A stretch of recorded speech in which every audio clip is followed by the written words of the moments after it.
Welcome back to Getting Started with Amazon FBA. And in conclusion, we're going to talk about some of the things that we have learned in this course and some things that you can look forward to in the future. Now, Amazon is a huge consumer marketplace. It has over 50 fulfillment centers in the U.S. alone, operations in 12 countries, and 29 international markets.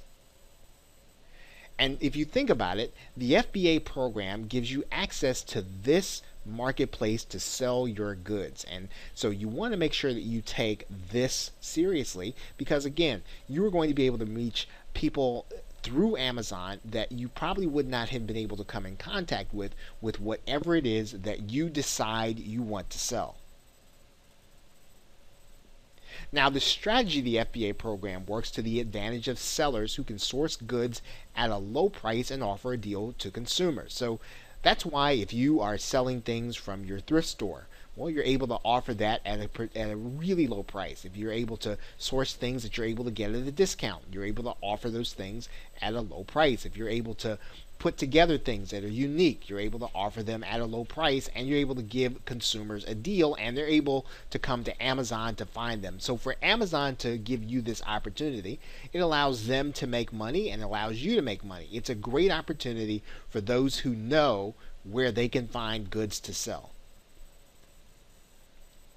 Now, to get started, you will need to understand what markets you can compete in and that are acceptable to Amazon.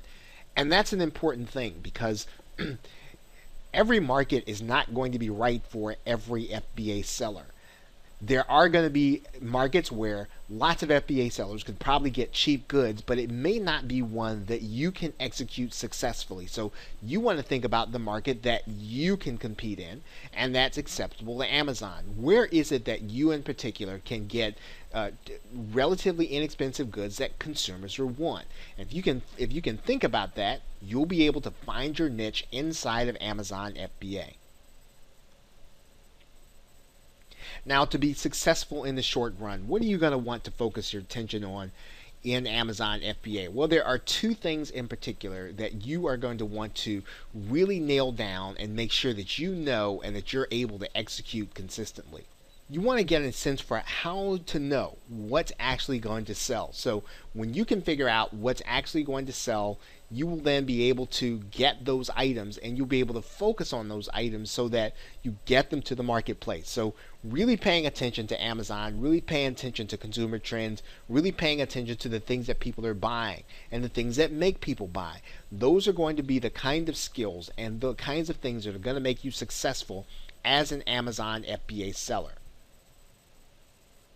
And of course, what goes right along with that, and again, these are things that you want to focus on in the short run, where you can get those items in order to sell them. You can nail down those two things, you are going to be successful in any market that you decide to compete in using Amazon FBA.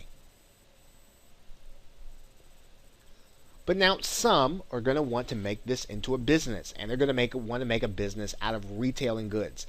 It's going to mean that you're going to want to understand a few more fundamentals about business and marketing. So what are you going to need to know in order to be successful with your FBA business? Now, this kind of goes back to something that we have been saying throughout the course and even in this video. You want to get good at selling a particular item or group of items. And this really means niching down and marketing down and trying to understand a particular market. Once you start to understand the trends in a couple of markets, as opposed to trying to understand markets every place, you're really going to then develop a knowledge of your customer. You're going to begin to develop a knowledge of the market, and you will then understand where you're going to get goods. So niching down, understanding a particular market or a particular group of markets is really going to help you if you want to stay a long-time Amazon FBA seller. That will mean also that you want to begin to build your own brand and then develop a unique selling proposition. This means that you want to have some products that people come to you for, or a way of getting a level of service from you that they cannot get elsewhere, even on Amazon. So you want to build a brand, and you also want to develop your own unique position in the marketplace. Even outside of Amazon, if there's something that a customer needs to come to you to get that they cannot get from any place else, you will then be in position to keep those customers for the long term and to continue to sell to them what it is that they need over and over and over again. You'll want to start thinking about having accessories and upsells. So in other words, once you understand a particular marketplace, you understand what people are buying, you're also going to start understanding, well, what do they need to go with the things they're buying? What is it that they'll need that will help them to enjoy their purchase more? So as you start to think about those things, those are actually going to fall into the category that we call upsell and cross-sell. So start thinking about, as you develop a niche, what can I sell along with what I'm actually presenting to the market, presenting to my buyer, that they'll also need in order to enjoy their purchases more. You want to start thinking about how you can grow a customer database. So Amazon will allow you to collect names and email addresses so that, again, you will be able to take these customers that you're getting and really turn them into your customers. Now, how are you going to do that?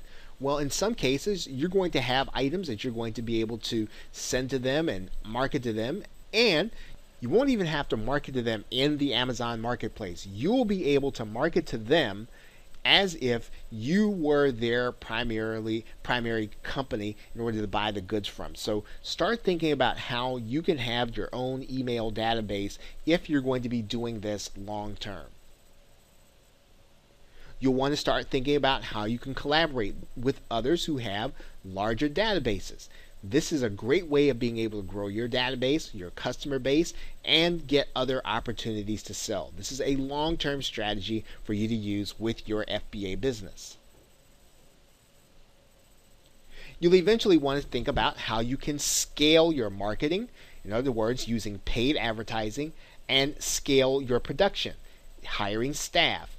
Now, this will allow you to both do more on the production end. It'll allow you to sell more goods faster. It'll allow you to source more goods. It'll allow you to put more goods onto Amazon. And when you start to use paid advertising, you'll be able to reach more people faster. So again, in the long run, you will start to think about how you can scale the business.